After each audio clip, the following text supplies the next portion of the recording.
House of Mystery.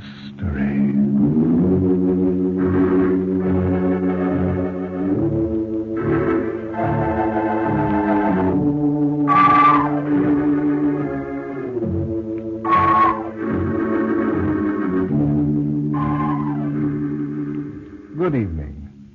This is Roger Elliot, otherwise known as the Mystery Man, welcoming you to another storytelling session here at the House of Mystery.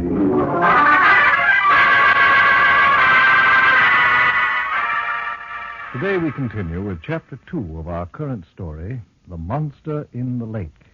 And since we have a lot of ground to cover, I suggest we get right into it. That all right with you? Yes. All right, Johnny, if you'll turn down the lights, we'll let you give us a brief synopsis of what's happened in the story so far. That's fine. Go ahead, Johnny. Well, it all started when you got a letter from a man named Martin Dobbs. You used to know him at college, but you hadn't seen him for 15 years. In the letter, he said he was in some kind of trouble, and he asked you to come and visit him at Macklin Lake, his place in the mountains. When you got there, everything was kind of mysterious. Steve Harris, the caretaker or handyman who met you at the station, just kind of hinted at certain things, only he wouldn't tell you what. But he did tell you that his wife Bertha did the cooking and that she also took care of Mrs. Dobbs, who was sick. You didn't have much chance to talk to Mr. Dobbs himself because he had to go in and see his wife. So you and Steve Harris walked down to the lakefront, and you were on your way back when all of a sudden you heard a woman scream from one of the cottages. Yes, and it was a shrill, high-pitched scream, born of fright and terror. Steve Harris started up the path toward the cottage. It's Mrs. Dobbs. She's seen it again. Seen what? You'll find out soon enough. Too soon. We hurried up the path. When we reached the cottage, Martin Dobbs was waiting for us on the porch. His face was ashen gray, and there were beads of perspiration on his forehead. He looked like a man who'd thought he'd seen a ghost. But he hastened to reassure us. It's all right. Everything's all right. Well, if I can be of any help, Martin. Thanks, Roger. Thanks just the same, but everything's all right. Bertha's with her now. Steve. Yes, Mr. Dobbs. Would you drive into town and tell Dr. Newcomb I'd like him to come up here as soon as possible? Yes, sir. Well, don't you have a phone here, Martin? Yes, but it's been out of order since Sunday. Bad electrical storm.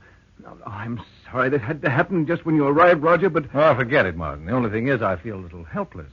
Perhaps if I knew what this was all about, I might be able to do more than just stand by. I'm going to tell you, Roger. I'm going to tell you everything, just as soon as I can pull myself together. No, good Lord. What's the matter? I promised you buckwheat cakes for breakfast. A cup of coffee's all really all I want. We can get that ourselves, can't we? You don't mind? Of course not. Well, let's go into the kitchen. Bertha should have some coffee on the stove. After you. Thanks. This way. How long have you had this place, Martin? I bought it 3 years ago. A Wall Street man owned it, a fellow named Macklin. That's why it's called Macklin Lake. I hope I wasn't wrong about Bertha having the coffee on the stove. You weren't. I can smell it. Matter of fact, she's even got the buckwheat batter mixed in a skillet warming. I'd better close this door.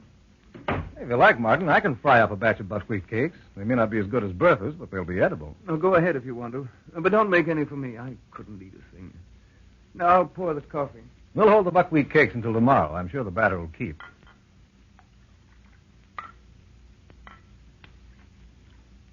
Do you take sugar and cream? No, just sugar. It's on the shelf right above you. Mm-hmm. Now, Martin, suppose you tell me what this is all about. Well, frankly, I don't know where to begin. Well, suppose we sit down and you begin wherever you want to. Tell me as much or as little as you think you'd like to tell me. Here, take this chair. Yeah. Well, it isn't that I want to keep anything back, but now that you're up here, there doesn't seem very much that I can tell you. Well, it's quite evident, Martin, that something unusual is going on. I'd have to be blind not to see it. And it's just as evident it has something to do with the lake. Who told you that? No one actually told me. Neither was I told that it has some connection with Mrs. Dobbs' illness. But that's true, isn't it? Yes.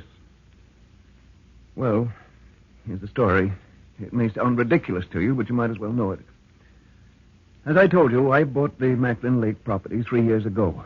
I bought it particularly for Evelyn, Mrs. Dobbs, because the doctors said that the mountain air would do her a lot of good. And they were right. She gained weight, slept well, and the hacking cough she developed disappeared almost immediately. Each spring, she looked forward to opening the cottages and getting back up here again. Well, this year, we came up a month earlier because she hadn't had a very good winter. You won't believe it, but 48 hours after we arrived, she was herself again. Why shouldn't I believe it? You have a wonderful spot here. Yeah, it used to be wonderful. It isn't anymore. The trouble started about a month ago. When the weather was nice, Evelyn liked to take a beach chair down to the dock and sit in the sun. There's something about the calmness of the lake that relaxed her. She spent hours at a time down there. The day it happened, I was in town with Steve, picking up some tulip bulbs and some fertilizer. I remember we had difficulty parking because of the county fair that was on, and everybody and his cousin was in town. We got back here about 4 o'clock. I found Evelyn in her room, crying, hysterical. She said she'd been sitting on the dock when suddenly she heard something splash off to her left. She'd been asleep and the sound awakened her.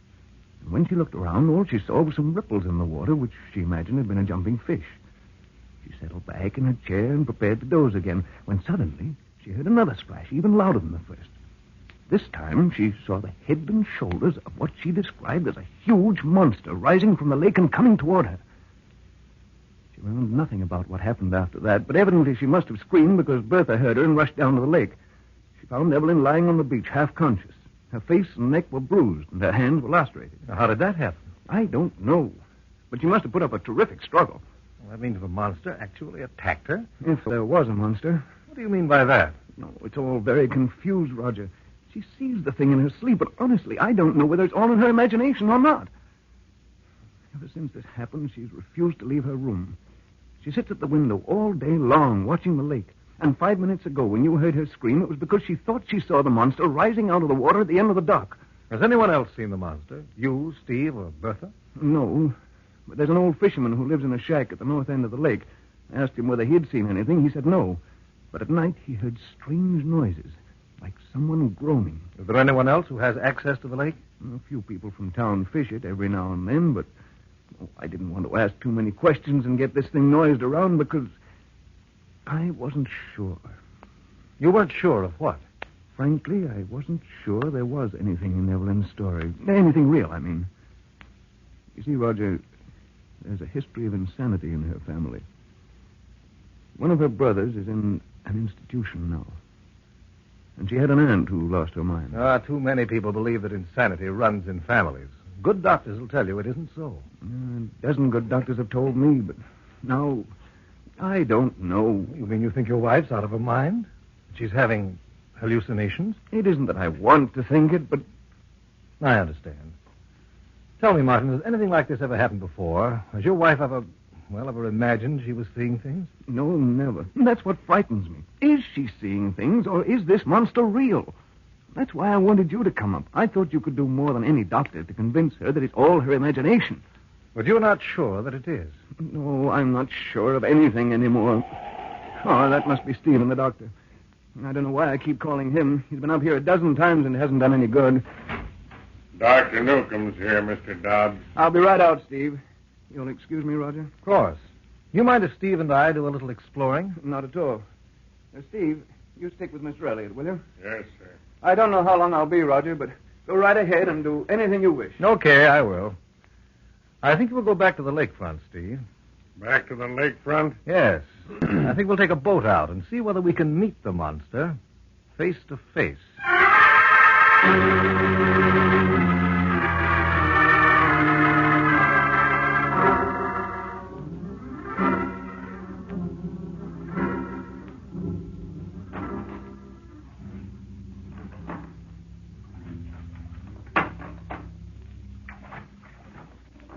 How far out do you want to go, Mr. Elliot? Where are we now? Now, about a quarter of a mile offshore. Is the lake deep at this point? 20, 30 feet. All right, suppose you ship your oars and we'll drift. The wind's south. Just a breeze, but it should carry us to the north end of the lake where that fisherman has his shack. Coincidentally, what's his name? I don't know. Everybody around here calls him Pop. Mr. Dobbs told you about him, didn't he? Well, just that he lives in a shack at the north end of the lake and says he hears peculiar noises at night, like someone moaning. You can't believe anything he says. He's crazy as a bedbug. How does he live? Catches a few frogs and fish and sells them in town. You should see his shack. It's like a pig pen. Tell me, Steve, what do you honestly think about this monster business? I don't know, Mr. Elliot. Bertha and me was talking about it last night. She says Mrs. Dobbs is going out of her mind. She thinks Mr. Dobbs ought to take her away from here before she really gets bad. Bertha doesn't believe that Mrs. Dobbs saw a monster in the lake? No. Well, what about you? Well, I guess I don't believe it either, except it. Except what? I don't see how a person could start seeing things just all of a sudden. I figure maybe it was a big bass or a pickerel.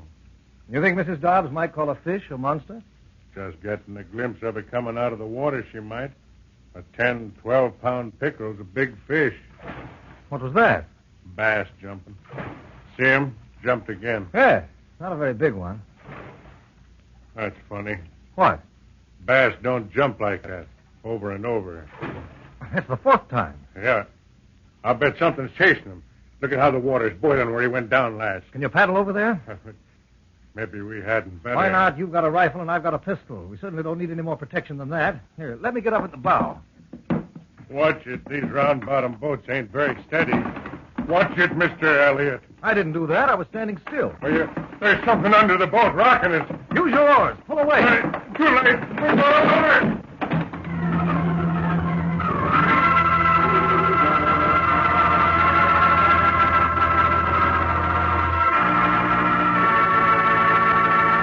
All right, Johnny, turn up the lights. Oh, my. Well, then there was something in the lake. Then Mrs. Dobbs was right, huh? We weren't quite sure at that point, Johnny.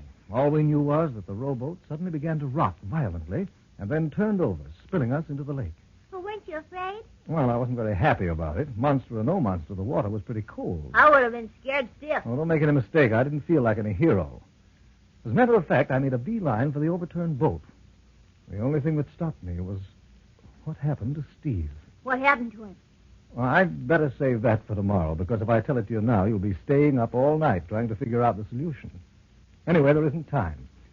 But I can assure you, Steve and I spent a few very exciting minutes in that ice-cold lake water. And for Steve, they came close to being his last minutes. But you'll hear all about that tomorrow at the same time. And for our radio listeners, this same station. I'll be waiting for you at the House of Mystery.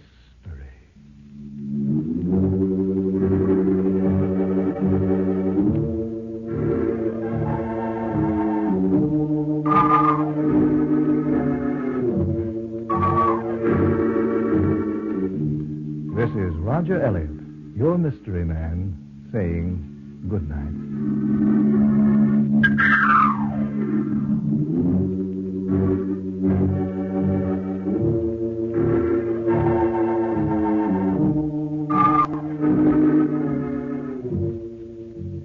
Roger Elliot tells a new story every week at the House of Mystery, and you're all cordially invited to attend the meetings of the Mystery Club, Monday through Friday, at this same time over many of these stations.